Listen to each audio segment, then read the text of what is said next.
Okay, hello everyone, and thank you for joining today. I want to start by introducing myself. My name is Cassie, and I'm a business advisor here at CallSource. I also have a fellow business advisor, Thomas Scott, with us as well. Hey everybody. And we would like this to be an interactive webinar, so please submit your questions or raise your hand on the dashboard if you would like to participate or ask questions during our Q&A session after the presentation. And if you haven't done so already, you can enter your audio pin access code into the call to call into today's meeting. So this is part 2 of our CallSource Webinar Series, Success Strategies for Leaders, and this is how to effectively communicate with your team. As a reminder, this webinar will be recorded and we will have the recording available to you after we're finished today. So let's get started. So a few main points on our agenda today. The first is going to be to set clear performance expectations and goals. So team members need to fully understand their job duties and your expectations of them in order to successfully meet their goals. Next, ensuring call handlers understand proper phone techniques. This is vital since your CSRs are the first impression of your company. Their phone conversations can make or break a new relationship with a potential prospect. And that is why you need to also share marketing campaigns and branding concepts with your team. Some businesses don't think that these two mix with the call handling side of things and the marketing side, but the truth is that these both depend on one another to work properly. So the last thing we are going to focus on is providing regular and constructive performance feedback to your team. Once expectations are set, your job is not done. You have to make sure to continually update your team on their performance on a team and individual level. So first, let's discuss why it is imperative to set clear performance expectations and goals for your team in order to effectively communicate. So the first step in this whole process is to ensure that your team members fully understand not only the duties of their job, but what your specific expectations are as their manager. This is key to helping your team successfully meet their goals, as well as just a crucial part of management in general. Clear communication will help build trust and create a better manager-employee working relationship. And this eliminates any ambiguity and will therefore give no room for miscommunication, excuses, or resentment within the workplace. Make it a safe space for everyone. By repeating your expectations in multiple formats, such as meetings, bulletin boards, emails, etc., that will help internalize this message. There are a few things to think about when setting boundaries. So what is within the scope of work and what is not? Remember, these should be realistic expectations. What is appropriate behavior and what is not? This is up to you and what you deem as acceptable. And also, what is productive work and what is not? Remember the old saying, work smarter, not harder. So make sure to discuss all these topics in a team setting. Also be sure to communicate these boundaries to any new hires so that their transition into the team is seamless and you can quickly discover if they're a good culture fit for your company or not. Speaking of new hires, a vital part of setting clear expectations and goals for your employees is to ensure that your employees' job descriptions match the work that needs to be accomplished. Take a look at what you know needs to be accomplished and see if that matches up with your current job descriptions. If you have outdated job descriptions from years or even maybe just a few months ago, you need to update those at the same time you update your internal goals and duties. Otherwise, there could be a blip in communication with any new employees right from the get-go. So if it is necessary to update these job descriptions or maybe write totally new ones, do so. It'll only help you moving forward in your success as a leader. Writing new descriptions out may even provide further insight to you as to expectations that maybe you didn't really realize you had, but you were not communicating. So what does an effective job description include? Well, here's some of the basics. Keep in mind that these include the minimum of what should be performed and what is expected on the job. The job title, department, who they will report to, specific tasks involved, any qualifications needed to perform these on the job, and methods and systems that they may need to use in order to do these tasks. As you can see, a good job description is more than just a simple list of tasks. It should serve as a useful tool for you to measure performance and provide a reference for your annual reviews and any disciplinary issues that you may have. So obviously, the more precise and detailed your job description is, the more beneficial it'll be for you. As I mentioned, you want to have minimum standards in your job description. These should include minimum acceptable monthly conversion rates and TPA scores, which is telephone performance analysis in our reporting system. So not only should you explain and communicate these to each team member, but have them read and sign a document stating these minimum expectations as well and provide a copy for their reference. So this is for your benefit as well as your employees. No one wants to sign up for one thing and then learn they're actually expected to do something completely different. So that is why it is vital to be clear and precise with all employees in this matter. Another aspect of clearly communicating expectations to your employees is to ensure that they know exactly how they should be handling phone calls, since as a CSR, that is their primary responsibility. So I want to ask a question. I'm going to launch an anonymous poll here. How many of you currently use phone scripts internally? And I'll give you a moment to answer.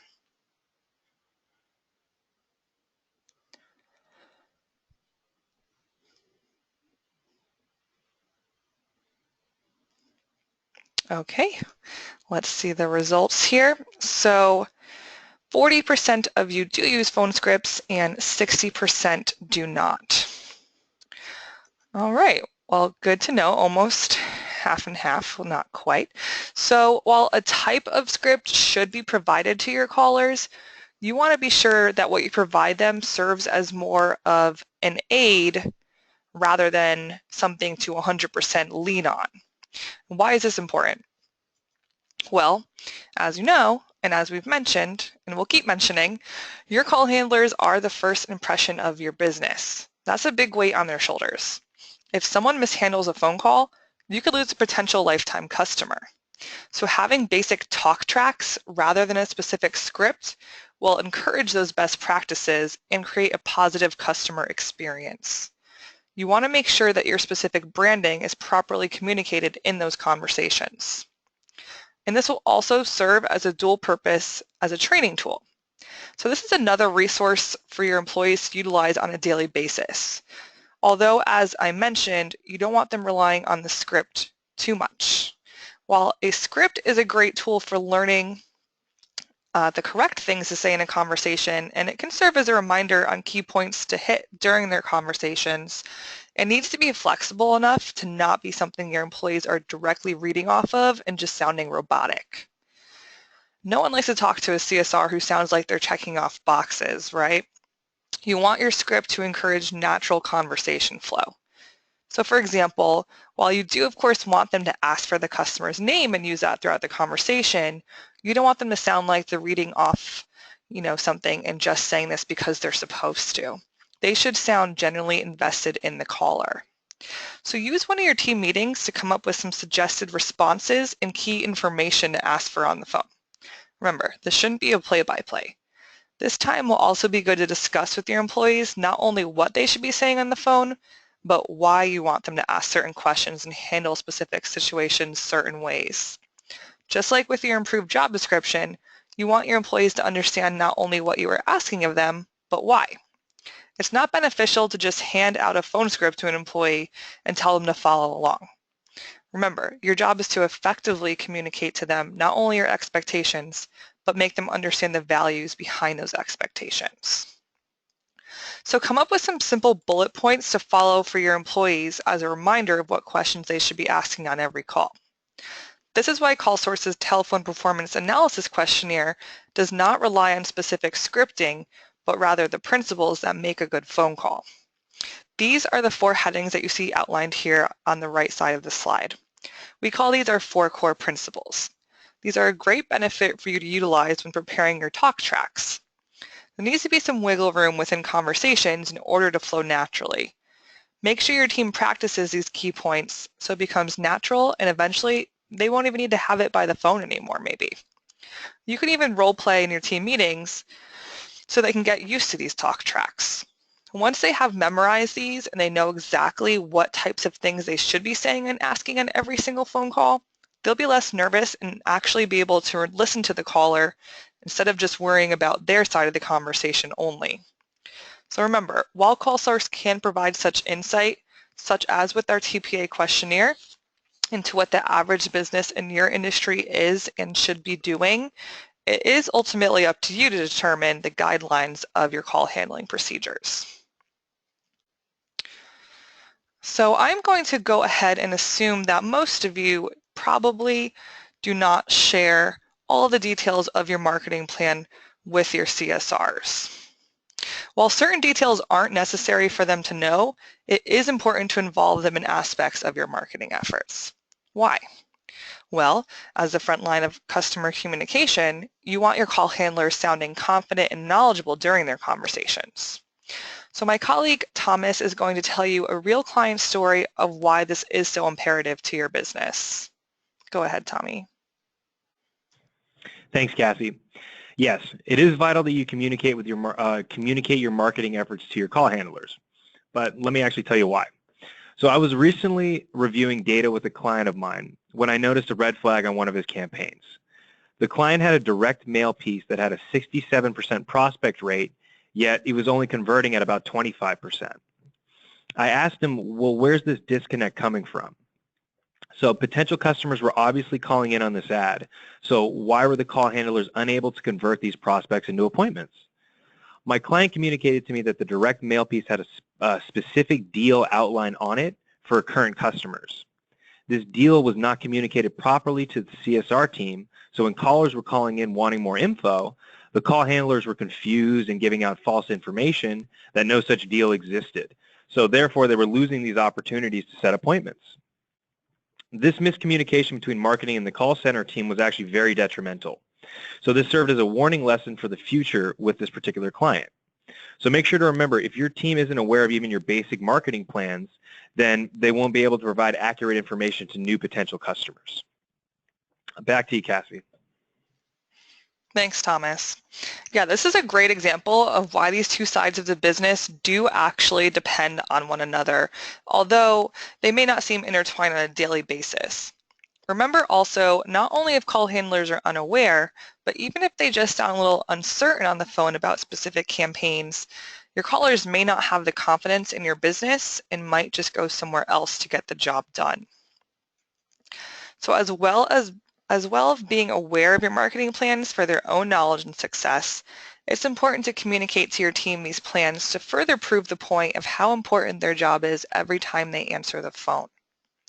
You spend marketing dollars just to get the phone to ring, and you spend even more marketing dollars to get the phone to ring with a potential customer on the line, and more yet again to set that call into an appointment. Putting this visual in their mind should push even further the point that they should be doing their very best on every single phone call. This means that your CSRs have the opportunity to be lowering your cost per appointment. The higher the conversion rate, the lower that cost per appointment will be. And call handlers that effectively lower your cost per appointment will stand out and should be mentioned. So make sure your team understands this.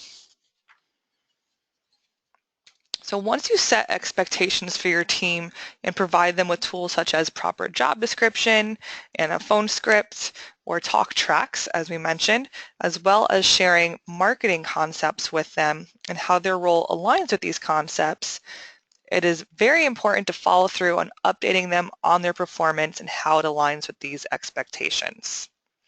It's vital to meet goals that you consistently update your team on their progress. Set aside a time at least once a week, once a month, or once a quarter, maybe a combination of these, to give feedback on both group and individual levels. So group feedback allows you to give your team updates on important company information. This may include sales numbers, specific strategies to meet certain numbers, new policies and procedures, and highlighting some employee achievements, of course. Individual feedback is a bit more specific. So this allows you to constructively make suggestions for CSR improvement. While coaching is a form of feedback, these meetings should go beyond that. A few things that you should include are the individual's conversion rate and a number of appointments set. Are they meeting the goals that you've set, or are they missing them? What is their consistency like? How about their behavior and attitude on a regular basis? You want to make sure they are still a good fit within the company. Along with this, how is their team cooperation? So while a lot of these may be points that you discuss during an annual review, it never hurts to give regular updates to your employees, because discussing a year's worth of criticism at one time may end up being a little counterproductive. They can't work on something if they aren't aware of it until the end of the year. That being said, be sure to be constructive and not judgmental. Feedback should focus on the issue and be based on concrete observation, not just personal judgment. Personal judgments are vague and based on opinion, while constructive feedback is more specific. You also want to be direct when delivering feedback. Avoid mixed messages which use words like but, however, and although. For example, you don't want to say, I know you're working on this, but that just seems like you're using some fluff in your feedback, and they're probably not going to believe whatever you said before the but. So instead, just get to the point of what needs to be addressed and be sure to give specifics. It isn't helpful to say, you're doing a great job. Instead, give specific examples of how they're and why they're doing a great job. Something like, your conversion rate is higher than our goal, great job, or you're asking for the contact information on every call, keep it up, is way more beneficial and will make the employees feel better that you're noticing and pointing out these specific achievements, especially if it's something they've been working on getting better at. Still, there are probably going to be times that you will have to give some negative feedback. Make sure in these moments that your tone is not angry, but instead expresses concern. You want to bring awareness to correct a specific behavior, not make someone upset. If your tone is not correct when giving negative feedback, then it defies the purpose, as what you say probably won't be heard the right way. And while it is important to have regularly scheduled times for this feedback you are providing your team, there will be times where an issue should be immediately addressed. For example, if you notice that a call handler is giving incorrect information on a phone call, you want to address this as soon as possible. Maybe you listen to a deal saver alert where an appointment was not booked because your call handler said the schedule was full, when really they should be checking with you or another manager to see if they can move things around. You'd want to work on recapturing that missed opportunity, of course, and immediately addressing this with the call handler while it's fresh in their minds and they could take immediate note of it. Again, be sure in these situations to make this a learning experience and not a disciplinary action. So I want to thank everyone for joining us today. Next up, third part of our webinar series is going to be how to assess your team's calls. So we hope you register and join for that too. And at this time, I would like to open up the Q&A. So if anyone has any questions, feel free to raise your hand on the dashboard and I can unmute you, or you could even just type a question into the question box as well. Hey, Cassie, this is Thomas again. So you mentioned that managers should hold team and individual meetings on a regular basis. What do you recommend as a best practice for how often they should meet and exactly how they should be sharing this info?